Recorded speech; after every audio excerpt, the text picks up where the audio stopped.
जय हिंद दोस्तों, स्वागत है आप सभी का अपने चैनल एनालिसिस वाला पर। दोस्तों आज है 13 फरवरी के सभी शिफ्टों का एग्जाम दोस्तों एसएसजीडी का समाप्त हो गया है। इसके साथ एसएसजीडी का 2023 में दोस्तों आपका एग्जाम जो शुरू हुआ था 10 जनवरी से आपका आज 13 जनवरी को जाकर आपका समाप्त हुआ है। 10 जनवरी से 13 फरवरी तक के सभी शिफ्टों का दोस्तों हमने आपको एनालिसिस देने का प्रयास किया था, तो जो कि दोस्तों हमारा सफल भी रहा है। तो आप लोग से निवेदन है कि चैनल पर अगर आप नए आ रहे हैं चैनल को सब्सक्राइब कर दीजिएगा, नोटिफिकेशन बेल को ऑल पे क्लिक कर दीजिएगा। चलिए आज की वीडियो शुरू करते हैं। तो सभी शिफ्ट में पूछेगा एसएसजी जीके जिसके प्रश्न से अधिकतम नील प्रश्न मिल गए हैं, तो सभी प्रश्नों को देखेंगे विद एक्स्ट्रा फैक्ट के साथ। ठीक है, पहला प्रश्न आपसे पूछा गया था कि भारत ने कितनी बार हॉकी विश्व कप जीता है। ठीक है, तो दोस्तों आपको बता दें ऑप्शन में 0, 1, 4, 5 दिया गया था। तो भारत ने दोस्तों अब तक सिर्फ एक बार ही हॉकी विश्व कप को जीता है, वो भी आपका 1975 में मलेशिया के कुआलालंपुर में आयोजित हुआ था पुरुष विश्व हॉकी कप। उसी में दोस्तों आपके भारतीय हॉकी टीम ने चिर प्रतिद्वंदी पाकिस्तान को हराकर नया अपना नाम इतिहास के सुनहरे पन्नों पर दर्ज करवाया था। ठीक है, तो आपका भारत ने कितने बार हॉकी वर्ल्ड कप जीता है, तो मात्र एक बार ही जीता है। ठीक है, तो आपका इसका राइट आंसर आपका 1 हो जाएगा। अगला जो क्वेश्चन पूछा गया दोस्तों वो पूछा गया था आपका उत्तराखंड के वर्तमान में मुख्यमंत्री कौन है। तो दोस्तों आपको बता दें उत्तराखंड के जो मुख्यमंत्री हैं श्री पुष्कर सिंह धामी। ठीक है, श्री पुष्कर सिंह धामी लेफ्टिनेंट जनरल पुष्कर सिंह धामी आपके मुख्यमंत्री हैं। और गवर्नर की बात करें मतलब राज्यपाल की, तो लेफ्टिनेंट जनरल गुरमीत सिंह दोस्तों आपके जो कि सेवानिवृत्त हैं वहाँ के गवर्नर है। ठीक है, और मुख्यमंत्री आपसे पूछा गया था, तो आपका राइट आंसर पुष्कर सिंह धामी हो जाएंगे। मुख्यमंत्री से संबंधित हर जीडी एग्जाम हर शिफ्ट में आपका एक प्रश्न पूछा गया था। आज के तीनों शिफ्ट में नहीं पूछा गया था, 4th शिफ्ट में हालांकि पूछा गया है। तो उत्तराखंड के मुख्यमंत्री आपके पुष्कर सिंह धामी बिल्कुल राइट आंसर हो जाएंगे। ठीक है, एक क्वेश्चन देखिए पूछा गया था राउत नाच किस राज्य से संबंधित है, ये क्वेश्चन आपसे पूछा गया था। तो राउत नाच की बात करेंगे दोस्तों, तो ये एक अनुष्ठानिक नृत्य है जो कि मुख्य रूप से छत्तीसगढ़ के आदिवासी समुदाय के द्वारा किया जाता है। ठीक है, तो इसका राइट आंसर दोस्तों छत्तीसगढ़ आपका राइट आंसर हो जाएगा। राउत नाच जो कि छत्तीसगढ़ का आपका प्रमुख क्या है पर्व है। ठीक है, तो आपका छत्तीसगढ़ इसका राइट आंसर हो जाएगा। एक क्वेश्चन देखिए पूछा गया था ईस्ट है जो कि कौन सी गैस बनाते हैं, तो ईस्ट तीव्रता से जनन करके श्वसन के दौरान दोस्तों आपका कार्बन डाइऑक्साइड उत्पादित करते हैं। तो इसका राइट आंसर दोस्तों आपका कार्बन डाइऑक्साइड आपका राइट आंसर हो जाएगा। ठीक है, एक क्वेश्चन देखिए पूछा गया दोस्तों हॉकी के मैदान का आकार आपसे पूछा गया था, डायमेंशन ऑफ हॉकी का मैदान। तो जिस मैदान पर हॉकी खेली जाती है दोस्तों ये तो आपको पहले बता दी वो आपका आयताकार होता है। ठीक है, उस मैदान का जो आपका आकार होता है आपका 91.4 मीटर लंबा होता है और 55 मीटर चौड़ा होता है। ठीक है, तो आपका इसका राइट आंसर हो जाएगा 91.4 × 55 आपका इसका राइट आंसर हो जाएगा। इस सीमा को टर्फ चिन्हित किया जाता है और छोटी रेखाएं को बैक लाइन कहा जाता है। तो इन सभी फैक्ट्स को आपको याद रखना है। एक क्वेश्चन देखिए पूछा गया था आवर्त सारणी के 17 जो ग्रुप के वर्ग 17 के तत्व हैं वो दोस्तों आपके क्या कहलाते हैं। तो इसका राइट आंसर दोस्तों आपका हेलोजन इसका राइट आंसर हो जाएगा। वर्ग 17 के जो तत्व हैं आपका फ्लोरीन है, क्लोरीन है, ब्रोमीन है, आयोडीन है, स्टेनिन है तत्व आते हैं। और वर्ग 17 के जो तत्व हैं हेलोजन परिवार कहते हैं। हेलोजन सर्वाधिक क्रियाशील अधातु है। ठीक है, तो आपका राइट आंसर हो जाएगा दोस्तों हेलोजन। ठीक है, एक क्वेश्चन देखिए पूछा गया दोस्तों कि राज्य विधायिका का निम्न सदन कौन सा है। तो दोस्तों आपको पहले ही क्लियर कर दूं कि राज्य विधायिका का जो निम्न सदन होता है, ठीक है, वो दोस्तों आपका विधानसभा कहलाता है। आपके ऑप्शन में लोकसभा, राज्यसभा, विधानसभा, विधान परिषद दिया गया था, तो इसका राइट आंसर आपका विधानसभा हो जाएगा। जिस प्रकार दोस्तों आपका केंद्र में यानी कि भारत में आपकी लोकसभा है जो कि निम्न सदन है, उस प्रकार राज्यों में विधानसभा आपका निम्न सदन होता है। इसके अलावा जो आपके राज्यसभा है जो कि ऊपरी सदन कहलाते हैं आपके केंद्र में, उस समय उसी तरह आपके राज्य में विधान परिषद है जो कि ऊपरी सदन कहलाते हैं। हालांकि जो विधान परिषद है दोस्तों आपके भारत के सभी राज्यों में नहीं है, भारत के मात्र गिने चुने राज्यों में है। कुल 6 राज्यों में आपके विधान परिषद है, जिसमें आपका बिहार, गुजरात है, कर्नाटक हो जाता है, मुंबई हो जाता है, उत्तर प्रदेश, इन्हीं राज्यों में आपके विधान परिषद है। इसके अलावा सभी राज्यों में विधान परिषद आपका नहीं है। ये विधान परिषद जो कि आपका भारत की संसद से राज्यसभा से मेल खाती है और विधानसभा आपका लोकसभा से मेल खाती है। तो आपका राइट आंसर विधानसभा हो जाएगा। एक क्वेश्चन देखिए पूछा गया था, या हालांकि आपका ये क्वेश्चन जीके में नहीं पूछा गया था, आपका शायद रीजनिंग में पूछा गया था कि भारत की राजधानी आपका नई दिल्ली है, तो ऑस्ट्रेलिया की राजधानी क्या होगा। तो ऑस्ट्रेलिया की राजधानी दोस्तों आपको बता दें इसका राजधानी आपका कैनबरा हो जाएगा, जो कि बिल्कुल राइट आंसर है। एक क्वेश्चन देखिए पूछा गया था मौलिक कर्तव्य जो कि किस देश के संविधान से लिया गया है। तो ये क्वेश्चन दोस्तों आपका तो हर शिफ्ट में एक से 2 प्रश्न आपके हर शिफ्ट में बनते आए हैं, तो 4th शिफ्ट में भी आपका बन चुका है। मौलिक कर्तव्य की बात करेंगे दोस्तों, तो मौलिक कर्तव्य का जो विचार है रूस के संविधान रूस के संविधान जो कि तत्कालीन सोवियत संघ था उस समय, आपका रूस अब विभाजित हो गया 1991-92 में आपका टूट गया था, तो 14-15 देशों में विभाजित हो गया था सोवियत संघ। तो अब आपका रूस के संविधान से हम लोग मान सकते हैं, ऑप्शन में आपका रूस दिया गया होगा, क्योंकि दोस्तों 42वें संविधान संशोधन 1976 के द्वारा स्वर्ण सिंह समिति की सिफारिश को संविधान के भाग 4A में शामिल किया गया था। ठीक है, ये तो भाग 4A हो गया। अनुच्छेद की बात करेंगे तो ये आपका 51A हो जाएगा। ठीक है, तो ये दोस्तों आपका वर्तमान में आपके 11 मौलिक कर्तव्य, जब ये जोड़ा गया था 42वें संविधान संशोधन के माध्यम से उस समय 10 था, मात्र एक जो मौलिक कर्तव्य वो आपका 2002 में आपका जोड़ा गया था 6वां संविधान संशोधन के माध्यम से। ठीक है, तो इसका राइट आंसर आपका रूस हो जाएगा। एक क्वेश्चन देखिए दोस्तों, पूछा गया था कैम इंडिया 2022 कौन से मंत्री ने शुरू किया है, इस प्रकार का कोई क्वेश्चन पूछा गया था। हालांकि क्वेश्चन का जो लैंग्वेज है सही तरीके से मुझे मिल नहीं पाया है, तो आप लोग अगर एग्जाम देकर आ रहे हैं तो जरूर बताइएगा क्या पूछा गया था। एक क्वेश्चन देखिए पूछा गया था अंग्रेजों ने पहला औपनिवेशिक स्थान भारत में कौन सा था अंग्रेजों का, तो इसका राइट आंसर दोस्तों आपका सूरत हो जाएगा। राइट आंसर 24 अगस्त 1608 को व्यापार के उद्देश्य से भारत के सूरत बंदरगाह पर अंग्रेजों का आगमन हुआ था, लेकिन 7 वर्ष के बाद सर थॉमस रो जेम्स प्रथम का राजदूत की अगुवाई में अंग्रेजों को सूरत में पहला कारखाना स्थापित करने के लिए शाही फरमान प्राप्त हुआ था। ठीक है, तो इसका राइट आंसर आपका सूरत हो जाएगा। एक क्वेश्चन देखिए पूछा गया था हरित क्रांति में सबसे ज़्यादा जो महत्व है किस फसल को दिया गया था, तो हरित क्रांति का जो संबंध है खाद्यान्न फसलों के उत्पादन से है, इसका जो मुख्य प्रभाव है गेहूं पर पड़ा था। हरित क्रांति के फलस्वरूप गेहूं के उत्पादन में सर्वाधिक वृद्धि परिलक्षित हुआ था। ठीक है, तो आपका इसका राइट आंसर गेहूं हो जाएगा। एक क्वेश्चन देखिए पूछा गया था ग्लेशियर जो कि कहाँ पाए जाते हैं, तो पृथ्वी पर दोस्तों तो आपको बता दें 2 प्रकार के ग्लेशियर पाए जाते हैं, पहला अल्पाइन या घाटी में पाए जाने वाला ग्लेशियर, और दूसरा पर्वतीय ग्लेशियर जो कि पर्वत की चोटी पर आपके होते हैं। पर्वतीय क्षेत्रों में जैसे जैसे हम ऊंचाई पर बढ़ते हैं वैसे वैसे टेम्परेचर घटता चला जाता है, जिस वजह से हवा है जो कि नमी आ जाती है। ठीक है, एक क्वेश्चन देखिए पूछा गया था दोस्तों चोल साम्राज्य कौन से भाग पर शासन किया था भारत के, देखिए एक लड़का आपका चोल साम्राज्य बताएं, एक आपका सातवाहन बताएं है, तो दोनों का आंसर आपका क्या होने वाला है, तो दोनों का आपका दक्षिण ही होने वाला है, साउथ भाग पर ये शासन किया था, चोल भी और सातवाहन भी। तो आप लोग कमेंट सेक्शन में बताइएगा सातवाहन पूछा गया था या चोल पूछा गया था।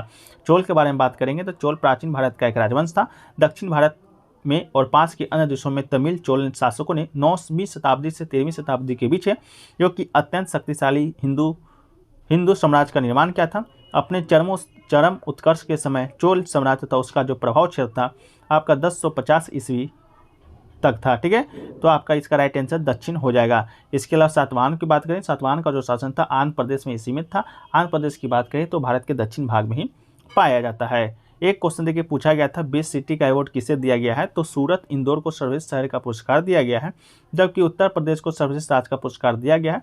तो सूरत या इंदौर आपका कोई ऑप्शन होगा जो कि राइट आंसर हो जाएगा। एक क्वेश्चन देखिए पूछा गया था अंधेरों में काना राजा मुहावरा का अर्थ क्या होता है। ठीक है, तो अंधेरे में काना राजा मुहावरा का अर्थ की बात की जाएंगे दोस्तों तो गुणहीनों में थोड़ा गुण वाला श्रेष्ठ हो जाना, ये आपका बिल्कुल राइट आंसर हो जाएगा। इसके अलावा दोस्तों आपका धरती का पर्यायवाची शब्द पूछा गया था, धरती का पर्यायवाची शब्द में भूमि जमीन धरती आपका इसका राइट आंसर हो जाएगा। इसके अलावा एक कौवा का पर्यायवाची शब्द पूछा गया था तो इसका राइट आंसर आपका काक था। इसके अलावा दोस्तों एक क्वेश्चन पूछा गया था इंडियन एसोसिएशन की स्थापना कहाँ हुआ था, तो इंडियन नेशनल एसोसिएशन की बात करेंगे दोस्तों जिसे भारतीय राष्ट्रीय संघ भी कहा जाता है, उसकी स्थापना है 1876 में सुरेंद्र बनर्जी और आनंद मोहन बोस के द्वारा कलकत्ता में, जो कि अब कोलकाता के नाम से जाना जाता है, वहाँ पर किया गया था। तो इसका राइट आंसर कोलकाता हो जाएगा। एक क्वेश्चन देखिए पूछा गया था छऊ जो नृत्य है वो आपका कितने दिनों तक मनाया जाता है। ठीक है, तो छऊ नृत्य की बात करेंगे दोस्तों तो ये मुख्य रूप से आपका झारखंड के राज्यों में मनाया जाता है। छऊ बहुत प्रकार के नृत्य होता है, बहुत सारे प्रकार के नृत्य होता है, तो कई झारखंड कई उड़ीसा कई छत्तीसगढ़ में इस प्रकार मनाया जाता है, तो वो उस पर डिपेंड करता है क्वेश्चन के अनुसार कि आपका कौन सा छऊ पूछा गया था। इसके अलावा बसंत त्यौहार के चैत्र पर्व पर 13 दिनों तक छऊ नृत्य का समारोह चलता है, तो इसका राइट आंसर आपका 13 दिन हो जाएगा। ठीक है, एक क्वेश्चन देखिए दोस्तों पूछा गया था आपका हरित क्रांति में कौन सा वृद्धि हुआ था, सकारात्मक हुआ था नकारात्मक हुआ था, इस तरह का कोई प्रश्न पूछा गया था, तो इसका राइट आंसर आपका सकारात्मक हो जाएगा। ठीक है, ये वाला हरित क्रांति में दोस्तों आपका ऑप्शन जो दिया था हरित क्रांति से ज़्यादा महत्व किसे दिया गया था, तो इसमें आपका खाद्यान्न राइट आंसर था। ठीक है, खाद्यान्न दिया गया था, आपका जीव विज्ञान दिया गया था, इस प्रकार करके आपका ये ऑप्शन दिया गया था, तो इसका राइट आंसर आपका खाद्यान्न हो जाएगा। गेहूँ भी आपका खाद्यान्न के रूप में ही होता है, खाद्यान्न ही होता है गेहूँ भी, तो आपका इसका राइट आंसर खाद्यान्न हो जाएगा। ठीक है, पंजाब के वर्तमान में मुख्यमंत्री कौन है, तो दोस्तों आपको बता दें कि पंजाब में अभी 16वीं विधानसभा का सत्र चल रहा है, जिसमें आपका 117 में से 92 से जीत कर मतलब कि 79% बहुमत हासिल किया था आम आदमी पार्टी ने। और इस आम आदमी पार्टी के जो संयोजक थे, सांसद थे भगवंत मान को दोस्तों 16 मार्च 2022 को मुख्यमंत्री पद की शपथ लिया था। तो आपका भगवंत मान यहाँ के राइट आंसर हो जाएंगे। ठीक है, इसके अलावा दोस्तों 19 मार्च 2022 को 10 कैबिनेट मंत्रियों के साथ भगवत मान ने मंत्रालय का गठन कर लिया था। तो आपके वर्तमान में मुख्यमंत्री पूछा गया था, तो आपके भगवत मान राइट आंसर हो जाएंगे। अगला जो क्वेश्चन पूछा गया था कि 2022 में वर्तमान में कानून मंत्री कौन है, तो दोस्तों आपके श्री किरण रिजिजू वर्तमान में कानूनी और न्याय मंत्री हैं, तो आपके राइट आंसर हो जाएंगे। वहीं पर देख ले भारत के पहले कानून और न्याय मंत्री के, तो वो आपके डॉक्टर भीमराव अंबेडकर पहले कानून और न्याय मंत्री थे, वर्तमान में आपके किरण रिजिजू थे। ठीक है, चलिए एक क्वेश्चन देखिए पूछा गया था नर्मदा नदी कहाँ से निकलता है, तो नर्मदा नदी की बात की जाएगी दोस्तों, तो भारत की प्रमुख 7 नदियों में से अनुपम नर्मदा नदी का जो स्थल है आपका अमरकंटक है, तो अमरकंटक राइट आंसर हो जाएगा। ये मध्य प्रदेश के शहडोल जिले के पुष्पराजगढ़ तहसील में है। अमरकंटक भारत के पवित्र स्थलों में गिना जाता है। 1065 मीटर की ऊंचाई पर विंध्य और सतपुरा पर्वतमालाओं के बीच स्थित हरा भरा अमरकंटक प्रसिद्ध तीर्थ और नैनाभिराम पर्यटन स्थल है। ठीक है, तो आपका अमरकंटक इसका राइट आंसर हो जाएगा। अगला जो क्वेश्चन पूछा गया है दोस्तों वो देख लेते हैं। अगला देखिए, अगला क्वेश्चन कोई गंगा महोत्सव से पूछा गया था 2022 से, जो कि कहाँ आयोजित हुआ था। स्टूडेंट कह रहे थे कि इसका राइट आंसर दोस्तों आपका शायद क्या है, तो आपका ये बनारस है। ठीक है, वाराणसी इसका राइट आंसर हो जाएगा। ठीक है, लेकिन दोस्तों आपका एक और आपका गंगा उत्सव, नदी उत्सव 2022 का जो आयोजन की बात की जाएगी, तो ये दोस्तों आपका किया गया था नई दिल्ली में। ठीक है, नई दिल्ली में 4 नवंबर 2022 को किया गया था। जल शक्ति मंत्रालय के अंतर्गत आपका गंगा संरक्षण विभाग का राष्ट्रीय स्वच्छ गंगा मिशन था। तो आप बताइएगा ये क्वेश्चन आया था, ये वाराणसी वाला आया था, तो आप लोग मिला लीजिएगा। एक क्वेश्चन देखिए पूछा गया था शरीर का सबसे छोटा इकाई कौन सा है, तो कोशिका दोस्तों इसका राइट आंसर हो जाएगा। कोशिका जीवन की सबसे छोटी इकाई होती है, जो चयापचय, पर्यावरण की प्रतिक्रिया, विकास और प्रजनन की क्षमता जैसे गुणों को दिखाती है। इसे जीवन के निर्माण खंड भी कहा जाता है। तो कोशिका इसका आपका राइट आंसर हो जाने वाला है। चलिए अगला क्वेश्चन देखिए पूछा गया दोस्तों आपका कोरम क्या होता है, तो कोरम दोस्तों आपको बता दें ये आपका कोरम क्या होता है, तो कोरम किसी सभा, संसद या समिति या कार्यकारिणी की बैठक में लिए गए आगतक न्यूनतम आवश्यक सदस्यों की संख्या को कोरम कहा जाता है। मतलब एक न्यूनतम संख्या हो गया तभी कोई आपका सभा स्टार्ट होगा, तो इसको आपको कोरम कहा जाता है। इस न्यूनतम आवश्यक संख्या की उपस्थिति के बिना सभा या समिति या विधायी के कार्य को वैधानिक प्राप्त नहीं हो सकता है। अतः इस न्यूनतम संख्या में सदस्यों की उपस्थिति अनिवार्य होती है। ठीक है, इसके अलावा दोस्तों आपको बता दें कोरम, तो लोकसभा में आपका कोरम होता है बैठक आयोजित करने का, जो कि 255 सदस्यों की कुल संख्या का 10वां हिस्सा होता है। कोरम का मतलब सदस्यों की न्यूनतम संख्या है, जो कि दोस्तों आपका सदन की बैठक आयोजित करने के लिए उपस्थित होना चाहिए। ये भारत संविधान का अनुच्छेद 100 दोस्तों आपका ये कहता है कि सदन के कुल सदस्यों की जो कम से कम जो 10% उपस्थिति होना चाहिए, जो किसी भी सदन में बैठक का गठन करने के लिए इसी कोरम का गठन करना होता है।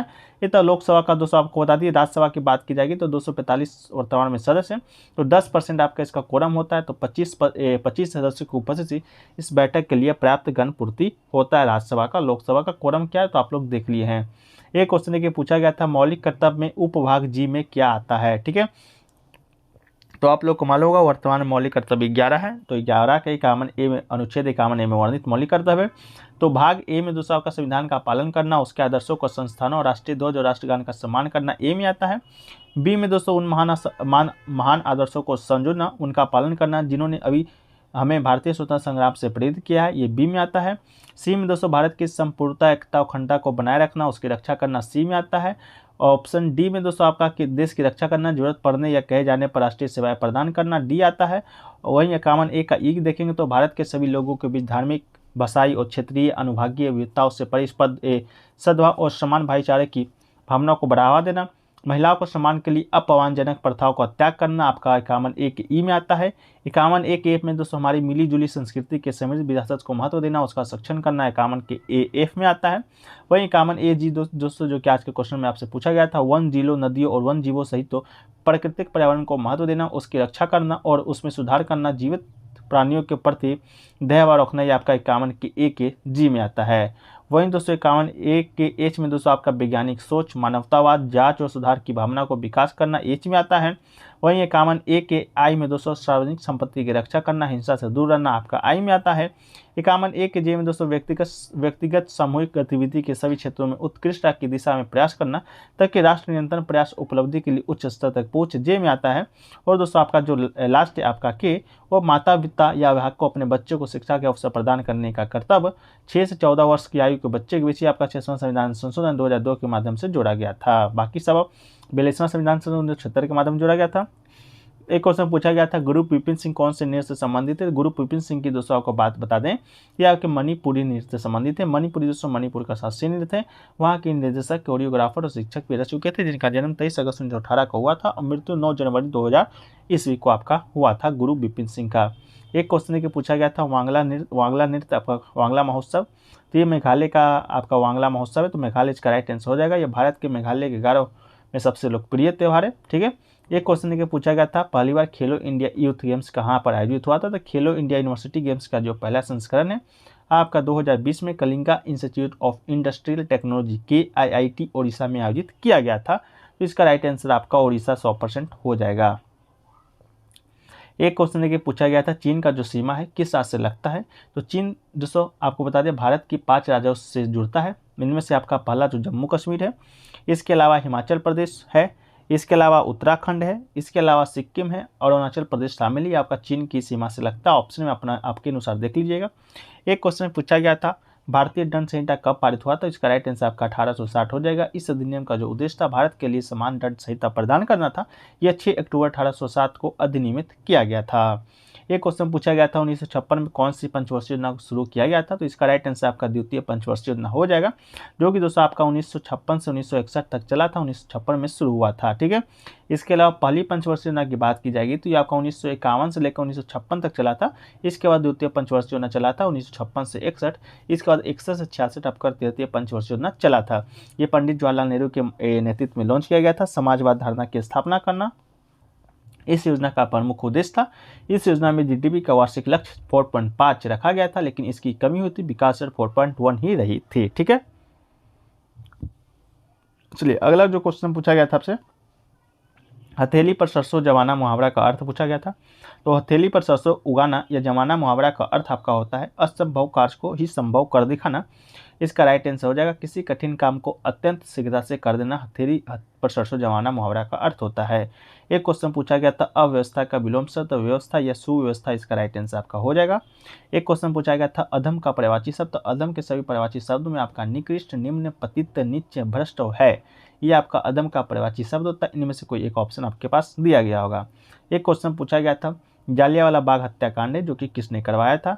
तो जालियांवाला बाग हत्याकांड की बात की जाएगी तो रॉलेट एक्ट के विरोध में एक सभा हो रहा था, जिसमें जनरल डायर नामक एक अंग्रेजी ऑफिसर ने अकारण उस सभा में उपस्थित भीड़ पर गोलियां चलवा दी थी, जिसमें 400 से अधिक व्यक्ति मर गए थे, 200 से अधिक घायल हो गए थे। तो इसका राइट आंसर आपका जनरल डायर आपके ऑप्शन में भी दिया गया था, जो कि बिल्कुल राइट आंसर आपका हो जाएगा। एक क्वेश्चन देखिए पूछा गया था, संगम साहित्य में ऋषियों को क्या कहा जाता है? तो इसका ऑप्शन मुझे प्राप्त नहीं हो पाया है, तो आप लोग कमेंट सेक्शन में जरूर बताइएगा इसका आंसर क्या हो सकता है। एक क्वेश्चन देखिए पूछा गया था, 2011 के जनगणना के अनुसार सबसे कम जनसंख्या वाला राज्य कौन सा है? तो भारत में सबसे कम जनसंख्या वाला राज्य की बात की जाएगी 2011 के जनगणना के अनुसार, तो आपका सिक्किम है। इसके अलावा दोस्तों सबसे कम जनसंख्या घनत्व वाला राज्य की बात की जाएगी तो ये आपका अरुणाचल प्रदेश है। इसके अलावा सबसे कम संघ शासित राज्यों में लक्षद्वीप सबसे कम जनसंख्या वाला देश है, मतलब कि केंद्र शासित प्रदेश में लक्षद्वीप का सबसे कम है, राज्य में आपका सिक्किम का है, सबसे ज़्यादा आपका उत्तर प्रदेश का है। ठीक है, और आपका जनसंख्या घनत्व में आपका अरुणाचल प्रदेश सबसे कम, बिहार सबसे ज़्यादा पर आपका है। एक क्वेश्चन देखिए पूछा गया था, शूटिंग गार्ड किस खेल से संबंधित है? शूटिंग गार्ड SCG जिसे दो गार्ड और ऑफ गार्ड के रूप में जाना जाता है, ये एक विनियमन बास्केटबॉल खेल में 5 पारंपरिक पदों में से एक है, तो आपका राइट आंसर बास्केटबॉल हो जाएगा। एक शूटिंग गार्ड का मुख्य उद्देश्य अपनी टीम के अंक को हासिल करना, बचाव में गेंद चुराने से तात्पर्य है, तो आपका इसका राइट आंसर बास्केटबॉल हो जाएगा। अगला जो क्वेश्चन पूछा गया था, हरित क्रांति क्यों शुरू किया गया था? तो भारत में हरित क्रांति का जो शुरुआत है 1960 के दशक में चावल और गेहूँ की, ठीक है, चावल और गेहूँ की उच्च उपज देने वाली किस्मों को शुरू करके खाद्य उत्पादन को बढ़ाने के लिए किया गया था, ताकि आज़ादी के बाद भूख और गरीबी को कम किया जा सकेगा। ठीक है, तो आपके ऑप्शन अनुसार इसको चेक कर लीजिएगा कि आपका आया था। एक क्वेश्चन देखिए पूछा गया था दोस्तों आपका इंटरनेट बैंकिंग से संबंधित कोई प्रश्न आया था। स्टूडेंट को प्रश्न याद नहीं थे लेकिन टॉपिक क्या था, तो इंटरनेट बैंकिंग बताने का प्रयास किया था। अगर आपको याद है तो आप लोग कमेंट सेक्शन में जरूर इससे जुड़े जो प्रश्न आपके आए थे वो कमेंट सेक्शन में बता दीजिएगा। आपका क्वेश्चन था कि इंटरनेट जो बैंकिंग है उसका इस्तेमाल किसके लिए किया जाता है, इस प्रकार का कोई ऑप्शन था और क्वेश्चन था, तो ऑप्शन आप लोग कमेंट सेक्शन में बता दीजिएगा। के जो 50वें जो वर्तमान में मुख्य न्यायाधीश हैं वही दोस्तों आपका धनंजय यशवंत चंद्रचूड़ है। ठीक है, तो आपके राइट आंसर धनंजय यशवंत चंद्रचूड़ हो जाएंगे, जो बिल्कुल राइट आंसर हो जाएगा। ठीक है, इसके अलावा दोस्तों बात करें आपका 49वें CGI के, तो 49वें जो CGI थे वही दोस्तों आपका उदय उमेश ललित, ये भी क्वेश्चन आपसे पूछा जा चुका था, तो उसी में मैंने आपका एक्स्ट्रा फैक्ट के तौर पे आपके 50वें CGI का भी नाम है जो कि मैंने आपको डालने का जो कि प्रयास किया था। तो आपके चंद्रचूड़ वो राइट आंसर हो जाएंगे। 49वें नंबर के आपके ये उदय उमेश ललित हो जाएंगे। और 48वें नंबर के दोस्तों आपका NV रमनाथ है। ठीक है, तो 48वां 49वां और 50वां तीनों का दोस्तों आपको क्रम है जो कि याद रखना है। ठीक है, एक क्वेश्चन है कि पूछा गया था 2011 के विनर पूछा गया था वनडे वर्ल्ड कप का। ठीक है, वनडे वर्ल्ड कप 2011 का जो विनर दोस्तों, ये तो क्वेश्चन आप लोगों ने बिल्कुल गलत नहीं किया होगा, क्योंकि दोस्तों आपका जो ICC cricket one day world cup मतलब विश्व कप 2011 था वह आपका 10वां क्रिकेट विश्व कप था। इसका जो मेजबानी आपका कौन क्या था, तो आपका 3 एशियाई देश, पहला तो हमारा भारत ही था, फिर श्रीलंका था और बांग्लादेश था। तीनों एशियाई का संयुक्त मेजबानी किया था और ये विश्व कप दोस्तों भारत ने जीता था। तो इसका राइट आंसर आपका भारत हो जाएगा जो कि आपका ये जीते हैं। ठीक है, तो आप इसके अलावा दोस्तों बात करें आपका विश्व कप का, तो भारत दोस्तों अभी तक 2 बार क्रिकेट वनडे वर्ल्ड कप जीता है। पहला तो आपका 1983 में जो कि आपका कपिल देव के कप्तानी में, और दूसरे बार 2011 में जो कि महेंद्र सिंह धोनी के कप्तानी में आपका वनडे वर्ल्ड कप जीता था। ठीक है, इसके अलावा 2003 के क्रिकेट विश्व कप में आपका उप विजेता रहा था भारत। ठीक है, इसके अलावा दोस्तों आपका 1987 में, 1996 में, 2015 में सेमीफाइनल तक भारत पहुंचा था। इसके अलावा 2011 के वनडे वर्ल्ड कप के विजेता कोच के बारे में बात करें, भारत के कोच कौन थे, तो गैरी क्रिस्टन आपके कोच थे। इसके अलावा कपिल देव की कप्तानी में 83 में और दूसरी बार 2011 की कप्तानी में महेंद्र सिंह धोनी की कप्तानी में वनडे वर्ल्ड कप भारत ने जो कि जीता था। एक क्वेश्चन पूछा गया था अटॉर्नी जनरल से आर्टिकल पूछा गया था संबंधित, तो आपको बता दें इसका सही उत्तर आपका अनुच्छेद 76 हो जाएगा। संविधान का जो अनुच्छेद 76 है भारत के महान्यायवादी यानी कि अटॉर्नी जनरल के कार्यकालों के लिए प्रदान किया गया है। ठीक है, तो आपका राइट आंसर आर्टिकल 76 हो जाएगा। एक क्वेश्चन देखिए पूछा गया था free export and free import called what is called होता है, तो ये दोस्तों आपका फ्री ट्रेड एग्रीमेंट आपका ऑप्शन था जो कि बिल्कुल आपका राइट आंसर दोस्तों आपका हो जाएगा। ठीक है, तो ये क्वेश्चन आपसे पूछा गया था। क्वेश्चन को ज़्यादा फैक्चुअल नहीं बताना, फैक्ट्स नहीं बताना, क्योंकि आपका आगे एग्जाम है नहीं, बस जो लोग एग्जाम देकर आ रहे हैं उनसे वो लोग मिला लीजिए, अपना अपना जो कितना सही हुआ है आप लोग कमेंट सेक्शन में बता दीजिएगा। ये तो अगर आगे एग्जाम रहता तो मैं जरूर फैक्ट्स आपको बताता। 4th पंचवर्षीय योजना का कार्यकाल पूछा गया था, तो ये योजना दोस्तों आपको बता दें 1969 में शुरू किया गया था जो कि आपका ऑप्शन में भी था। 1969 से लेकर 1974 तक आपका चला था 4th पंचवर्षीय योजना। ठीक है, और उस समय आपके प्रधानमंत्री कौन थे, तो आपको बता दें इंदिरा गांधी उस समय के प्रधानमंत्री थे। इसके अलावा पहली पंचवर्षीय योजना 1951 में आपका शुरू हुआ था, ये पंचवर्षीय योजना जो कि 56 तक चला था। द्वितीय आपका 56 से 61 चला है। तृतीय दोस्तों आपका 61 से 66 चला था और चौथी आपका 69 से 74 तक चला है। ठीक है, तो ये दोस्तों आपसे पूछा गया था कार्यकाल चौथी पंचवर्षीय योजना का। एक क्वेश्चन पूछा गया था पाइका किस भारतीय राज्य से जुड़ा एक पारंपरिक लोक नृत्य है, तो पाइका के बारे में बताते तो ये दोस्तों आपका झारखंड से जुड़ा एक पारंपरिक नृत्य है, तो इसका राइट आंसर आपका झारखंड हो जाएगा। ठीक है, पाइका के बारे में और कुछ देखें तो पाइका नृत्य मुख्य रूप से मुंडा समुदाय के द्वारा किया जाता है। पाइका सैनिक का एक समूह था जिन्होंने साम्राज्य की सुरक्षा के लिए अपने प्राणों की आहुति दी थी। ये नृत्य रूप अंग्रेज के खिलाफ मुंडा समुदाय के महान युद्ध का प्रतिनिधित्व करता है और इस नृत्य के रूप में मार्शल आर्ट को कुछ अन्य नृत्य चरणों के साथ मिलाया जाता है। ये केवल समुदाय के पुरुष सदस्यों के द्वारा किया जाता है। ठीक है, तो ये क्वेश्चन दोस्तों आपसे पूछा गया था। तो चलिए झारखंड के कुछ और अन्य जो महत्वपूर्ण नृत्य है उसको देख लेते हैं, क्योंकि आपका आगामी जो एग्जाम है SSC CGL टायर 2 का, उसमें आपका GK GS का पोर्शन इस पर शामिल किया गया है, तो उन लोग भी वीडियो देखते हैं तो उन लोग को थोड़ा हेल्प हो जाएगा। तो झारखंड के जो अन्य महत्वपूर्ण नृत्य में आपका दोमकाच है, मर्दाना झूम रहे हैं, जननी झूम रहे हैं, झुमटा है, लहसुआ है, फगुआ है, छऊ, संताली, ये दोस्तों आपका झारखंड के कुछ अन्य महत्वपूर्ण लोक नृत्य हैं। ठीक है, चलिए एक क्वेश्चन देखिए दोस्तों पूछा गया था अतिवृष्टि का विलोम शब्द आपसे पूछा गया था, तो अतिवृष्टि का विलोम शब्द दोस्तों आपका अनावृष्टि होता है, तो ये बिल्कुल राइट आंसर आपका हो जाएगा। ठीक है, एक क्वेश्चन है पूछा गया था प्लासी का युद्ध दोस्तों आपका कब हुआ था, तो प्लासी के युद्ध के बारे में अगर आपको बता दें तो युद्ध दोस्तों आपका 23 जून 1757 को हुआ था। इस युद्ध में एक ब्रिटिश ईस्ट इंडिया कंपनी की सेना थी एक तरफ और दूसरी तरफ बंगाल की सेना थी कंपनी की सेना ने रॉबर्ट क्लाइव के नेतृत्व में नवाब सिराजुद्दौला को हरा दिया था। बंगाल का नवाब कौन था? सिराजुद्दौला था। कंपनी का जो नेतृत्व किसने करा था सैनिक का? वो आपका रॉबर्ट क्लाइव कर रहा था। तो ये सभी क्वेश्चन भी आपके बार बार पूछे जाते हैं। एक क्वेश्चन देखिए पूछा गया था कि इनमें से कौन सा मौलिक कर्तव्य नहीं है, तो आपको बता दें जो वोट डालने का अधिकार था वो दोस्तों आपका मौलिक कर्तव्य की श्रेणी में नहीं था, तो वो आपका बिल्कुल राइट आंसर आपका हो जाएगा। लेकिन दोस्तों वर्तमान में बात करें तो 11 मौलिक कर्तव्य, उन सभी 11 मौलिक कर्तव्य को एक झटके में देख लेते हैं कौन कौन सा मौलिक कर्तव्य हमारे भारतीय संविधान में हम लोग को प्रदान किया गया है। तो पहला तो दोस्तों आपका संविधान का पालन करना, राष्ट्रीय ध्वज और राष्ट्रगान का सम्मान करना, यह आपका मौलिक कर्तव्य है। इसके अलावा स्वतंत्रता संग्राम के आदर्शों का पालन करना, भारत की संपूर्णता अखंडता की रक्षा करना, देश की रक्षा करें, आह्वान किए जाने पर राष्ट्रीय सेवा प्रदान करें। इसके अलावा समान भाईचारे की भावना विकास करना, देश की मिली जुली संस्कृति का संरक्षण करना, प्राकृतिक पर्यावरण का संरक्षण करें, वैज्ञानिक सोच मानवता का विकास करें, सार्वजनिक संपत्ति की रक्षा और हिंसा से बचें। इसके अलावा जीवन के सभी क्षेत्रों में उत्कृष्टता के लिए प्रयास करना है। इसके अलावा जो 11वां जो मौलिक कर्तव्य है कि सभी माता पिता अभिभावकों का कर्तव्य है कि वो अपने 6 से 14 वर्ष के बच्चे को स्कूल भेजे। ये जो मौलिक कर्तव्य दोस्तों आपको बता दें ये 2002 ईस्वी में 6वां संविधान संशोधन के माध्यम से जुड़ा गया था 11वां मौलिक कर्तव्य। इसके अलावा जो ऊपर के 10 आपने मौलिक कर्तव्य देखा वो आपका 42वां संविधान संशोधन 1976 के माध्यम से हमारे भारतीय संविधान में जोड़ा गया था। उस समय भी प्रधानमंत्री इंदिरा गांधी थी। इसके अलावा इसके सिफारिश पर जोड़ा गया था तो स्वर्ण सिंह समिति की सिफारिश पर अनुच्छेद 51A में जोड़ा गया था। तो ये आपकी जो 11 मौलिक कर्तव्य इनमें से आपके 3 ऑप्शन आपके इसमें से दिए गए थे। एक आपका वोट डालने का अधिकार था जो कि आपका बिल्कुल राइट आंसर था। ठीक है, एक क्वेश्चन देखिए पूछा गया था इमरजेंसी के समय जो भारत का प्रधानमंत्री कौन था? तो इमरजेंसी दोस्तों आपको बता दें 25 जून 1975 से 21 मार्च 1977 तक 11 महीनों की अवधि में भारत को आपातकाल घोषित किया गया था। तत्कालीन राष्ट्रपति कौन था? तो फखरुद्दीन अली अहमद थे। इसके अलावा प्रधानमंत्री की बात की जाएगी तो आपका इंदिरा गांधी था। इंदिरा गांधी के कहने पर ही जो आपके राष्ट्रपति फखरुद्दीन अली अहमद थे भारतीय संविधान का अनुच्छेद 352 का अधीन आपातकाल की घोषणा किया था। स्वतंत्र भारत के इतिहास में सबसे विवादास्पद और अलोकतांत्रिक काल था। ठीक है, तो आपका इंदिरा गांधी राइट आंसर हो जाएंगे। एक क्वेश्चन देखिए पूछा गया था सॉल्ट का रासायनिक फार्मूला पूछा गया था। सॉल्ट को रासायनिक फार्मूला दोस्तों आपको बताते थे NaCl आपका होता है।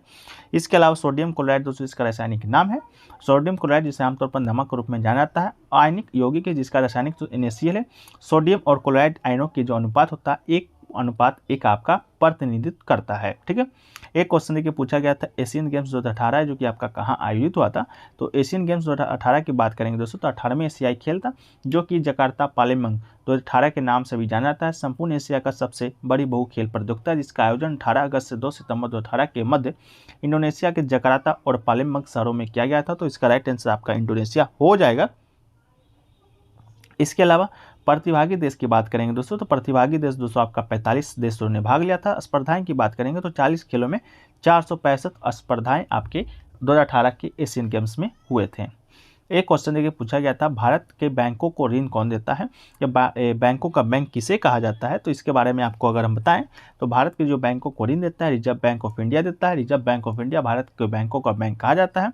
रिजर्व बैंक ऑफ इंडिया तथा राज्य सरकार की ओर से लोक ऋण का प्रबंधन करता है। इसके रुपया ऋण जारी करना, रुपया ऋणों का विमोचन, ऋण पर ब्याज का भुगतान और इन ऋणों को चुकौती और ऋण प्रमाण पत्र तथा उनके पंजीकरण से संबंधित अन्य परिचालन मामले शामिल है रिजर्व बैंक ऑफ इंडिया के अंतर्गत। ठीक है, इसके अलावा दोस्तों एक क्वेश्चन पूछा गया था आपसे भारत की जो जनगणना है 2011 का नारा कौन सा था? ये क्वेश्चन आपसे पूछा गया था। तो इसका सही उत्तर दोस्तों आपका हो जाएगा हमारी जनगणना हमारा भविष्य। इस जो आपका एक जनगणना हुआ था 2011 का उस समय का आपका नारा था। ठीक है, इसके अलावा 2011 का जो जनगणना है देश का 15वां राष्ट्रीय जनगणना था। आज़ादी के बाद 7वीं जनगणना था। 2011 की जनगणना की बात करेंगे तो 31 मार्च 2011 को केंद्रीय गृह सचिव और भारत के RGI के द्वारा जारी किया गया था। पंजीयक और जनगणना आयुक्त C चंद्रमौली के अधीन 2011 का जनगणना आपका संपन्न हुआ था। ये आपका 2 चरण में आयोजित हुआ। ये भी क्वेश्चन आपसे पूछा गया था। पहला चरण था आपका मकान का सूचीकरण करना था। दूसरा चरण आपका जनसंख्या का गणना करना था।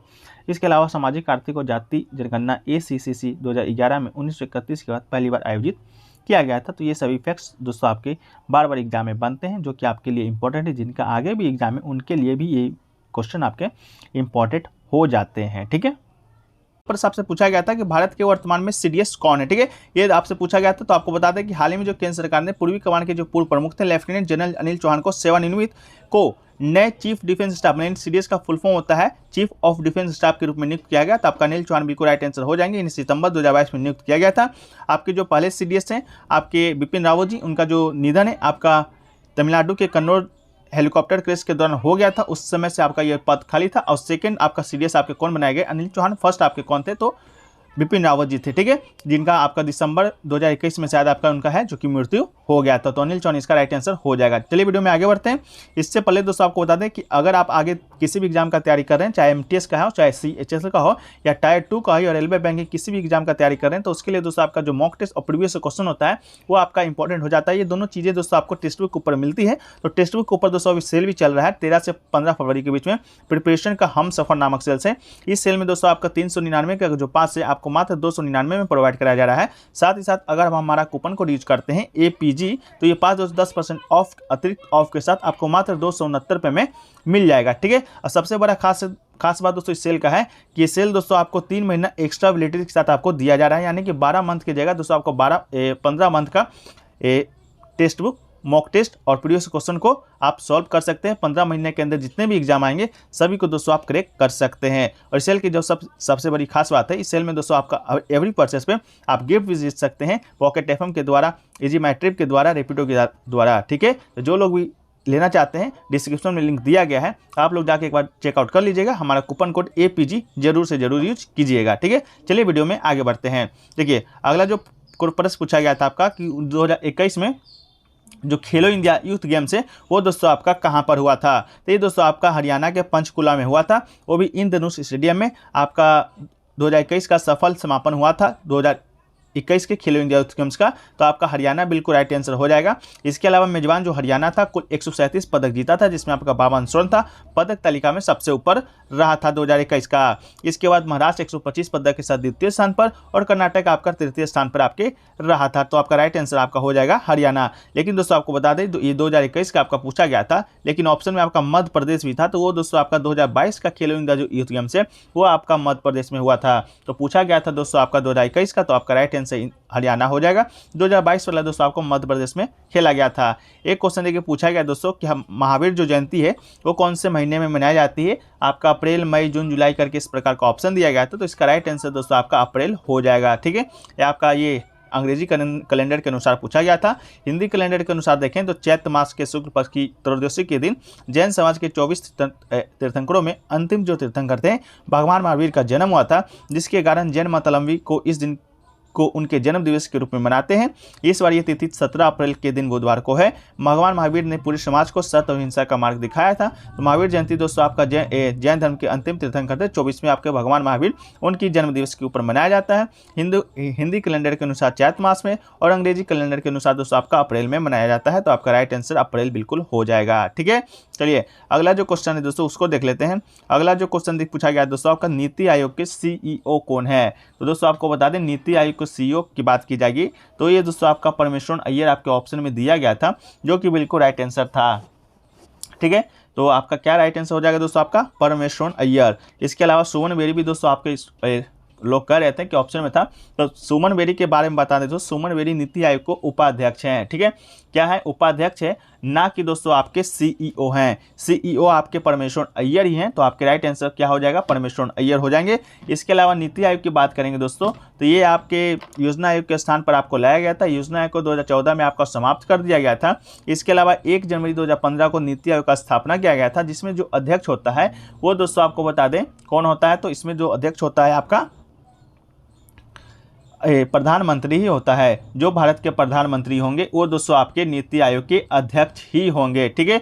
तो आपके राइट आंसर हो जाएंगे परमेश्वरन अय्यर। इसके अलावा नीति आयोग की स्थापना आपको बता दी, उपाध्यक्ष भी बता दिए, अध्यक्ष भी बता दिए। तो इतना जो प्रश्न आपके नीति आयोग से बनता है, ठीक है। चलिए अगला जो क्वेश्चन देखने को मिला है दोस्तों कि कार्बन का ठोस रूप को क्या कहते हैं, ठीक है। तो कार्बन को ठोस रूप की बात की जाएगी दोस्तों तो आपको बता दें कार्बन का जो ठोस रूप होता है, ठोस कार्बन डाइऑक्साइड को सूखा बर्फ के रूप में जाना जाता है, ठीक है। तो सूखा बर्फ किसका राइट आंसर हो जाएगा? इसके अलावा बात करें सूखी बर्फ विशेष रूप से जमाने के लिए उपयोगी होता है। इसके बहुत ठंडे तापमान अर्थात 109.3 डिग्री फ़ारेनहाइट या -78.5 डिग्री सेल्सियस के कारण के बीच जमी रहती है, ठीक है। तो आपका सूखा बर्फ इसका राइट आंसर हो जाएगा। और लैंग्वेज आपका थोड़ा इधर उधर हो सकता है, हालांकि क्वेश्चन दोस्तों आपका यही पूछा गया था, ठीक है। चलिए अगला क्वेश्चन की ओर बढ़ते हैं दोस्तों। अगला जो क्वेश्चन पूछा गया था आपके कि मौलिक जो कर्तव्य है वो आपका कौन से अनुच्छेद में है? तो मौलिक कर्तव्य की जब बात की जाएगी दोस्तों तो ये आपका अनुच्छेद जो हो जाएगा ये अनुच्छेद दोस्तों आपको बता दें 51A आपका इसका राइट आंसर आपका हो जाएगा। ठीक है, तो 51A में दोस्तों आपका मौलिक कर्तव्य वर्णित है। मौलिक कर्तव्य को दोस्तों 42वां संविधान संशोधन के माध्यम से हमारे संविधान में जोड़ा गया था, जो कि आपका 1976 में हुआ था। जब जोड़ा गया था उस समय मौलिक कर्तव्य की संख्या 10 थी, लेकिन दोस्तों 11वां जो मौलिक कर्तव्य है वो आपका 6वां संविधान संशोधन 2002 के माध्यम से हमारे भारतीय संविधान में जोड़ा गया था।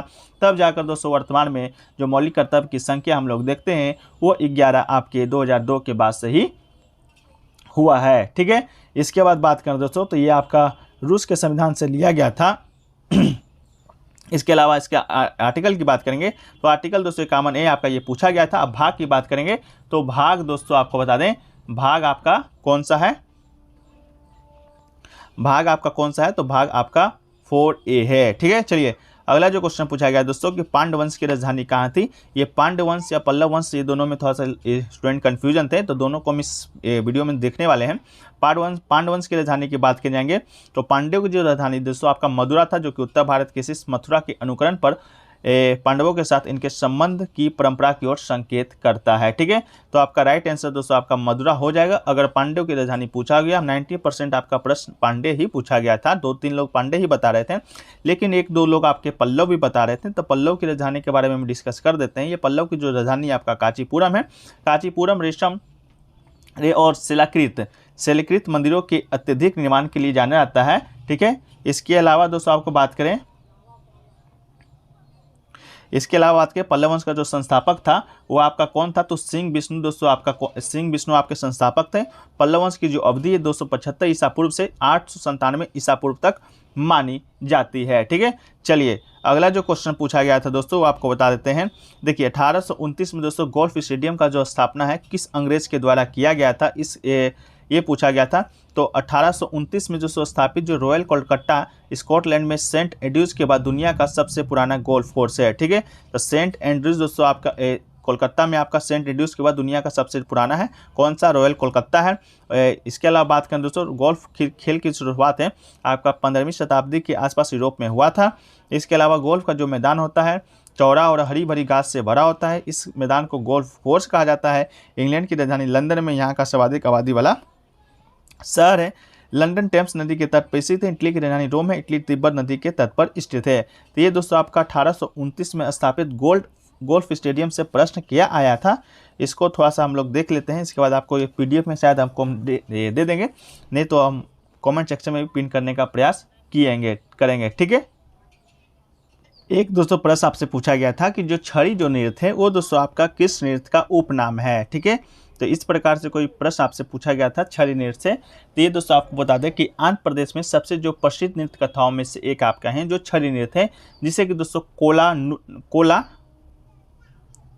कोला नालू या कोलनालू या कोलकट्टम भी कहा जाता है। ठीक है, तो ये दोस्तों आपका राइट आंसर हो जाएगा कोलानालू या कोलकत्तम, जो भी आपके ऑप्शन में दिया गया था उसके अनुसार आपका राइट आंसर हो जाएगा। ये छड़ी नृत्य का दोस्तों उपनाम है। इसके अलावा दोस्तों आपको बता दें कि जो छड़ी नृत्य है वो आपको बता दें एक हरियाणा में भी मनाया जाता है। ये ऑप्शन थोड़ा सा डाउटेबल था। हरियाणा में भी दोस्तों एक छड़ी नृत्य मनाया जाता है। ठीक है, उसको दोस्तों आपको कौन सा त्यौहार के दिन मनाया जाता है, तो ये आपका गंगा नवमी। ठीक है, गंगा नवमी एक त्यौहार है जो कि देश के उत्तरी भागों में लोकप्रिय है। इसी त्यौहार में दोस्तों आपका जो छड़ी नृत्य है उससे आपका संबंधित है। ठीक है, तो आपका शायद दोस्तों ऑप्शन में गंगा नवमी भी था, शायद आपको ऑप्शन में दिया गया था। तो आप लोग कमेंट सेक्शन में इसको एक बार कंफर्म कर दीजिएगा कि छड़ी नृत्य से जो संबंधित आपका जो क्वेश्चन है आपको क्या क्या देखने को मिला था। ठीक है, क्या आपका ऑप्शन में दिया गया था, तो इसके अनुसार हम कमेंट सेक्शन में आपको बताने का प्रयास करेंगे। इसके अलावा हरियाणा की कुछ लोक नृत्य में देखें दोस्तों तो फाग, दाफ, खोर, धमाल और छड़ी, ये दोस्तों आपका हरियाणा का लोक नृत्य है, जो कि दोस्तों आपको हम बता दिए गंगा नवमी का एक त्यौहार है उसके दौरान आपका किया जाता है। ठीक है, इसके अलावा पंजाब की बात करेंगे दोस्तों तो पंजाब में भांगड़ा, गिद्दा और धामन ये नृत्य है, जो कि आपका गिद्दा नृत्य जो कि महिलाओं के द्वारा किया जाता है। आपको पंजाब ये पूछा भी जा चुका है। राजस्थान की बात करेंगे दोस्तों, राजस्थान में आपका राजस्थान में आपका घूमर, कालबेलिया, चक्र ये जो नृत्य है दोस्तों आपके राजस्थान में किए जाते हैं। इसके अलावा जम्मू कश्मीर की बात करेंगे दोस्तों तो रौफ, मांडजस, हिकातो ये सभी जो नृत्य है आपके जम्मू कश्मीर में किए जाते हैं। तो इतना प्रश्न दोस्तों आपके जो नृत्य आपके GD के एग्जाम में बन रहे थे। तो अब तो खैर एग्जाम आपका समाप्त होने वाला है, तो देख लीजिएगा आपका और भी एग्जाम के लिए शायद इम्पोर्टेंट हो जाए। ठीक है, इसके अलावा दोस्तों और बताएं आपको तो और क्या क्या प्रश्न पूछा गया था। तो एक पूछा गया था दोस्तों, खासी जो पहाड़ी है वो आपका किस भाग में है, इस किस दिशा में है, किस घाटी में है, इस प्रकार का कोई प्रश्न पूछा गया था। तो दोस्तों जो खारो खासी और जयंतिया जो पहाड़ियाँ है दोस्तों वो आपका मेघालय में स्थित है।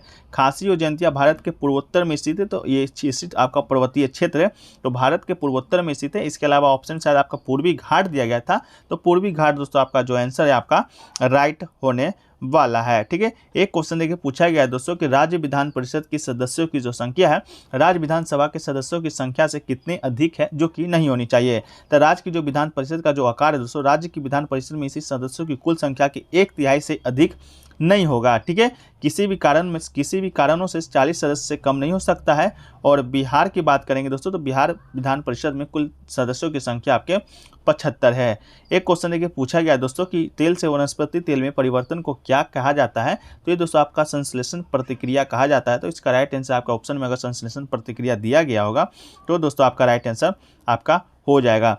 एक क्वेश्चन देखिए पूछा गया था, बैंकों का जो स्वामित्व है दोस्तों आपका किस पर निर्भर करता है, जनधन धन पर या क्रेडिट पर, इस प्रकार करके ऑप्शन दिया गया था। तो इसका भी ऑप्शन मुझे प्राप्त नहीं हो पाया है, तो आप लोग इसका आंसर कमेंट सेक्शन में जरूर बताने का है, जो कि प्रयास कीजिएगा।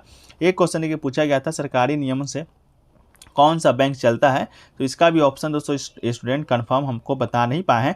एक क्वेश्चन पूछा गया था, उपभोक्ता एक्ट है जो कि कितने प्रकार के होते हैं, 3, 4, 5, 6 इस प्रकार का ऑप्शन आपको दिया गया था। एक स्टूडेंट कह रहे थे कि इसका आंसर है जो कि 3 सही होने वाला है, लेकिन दोस्तों आप लोग एक बार चेक कर लीजिएगा। उपभोक्ता संरक्षण जो विधेयक में कुल 6 उपभोक्ता अधिकार को परिभाषित किया गया है। अगर अधिकार की बात आएगी तो आपका 6 बिल्कुल राइट आंसर होने वाला है।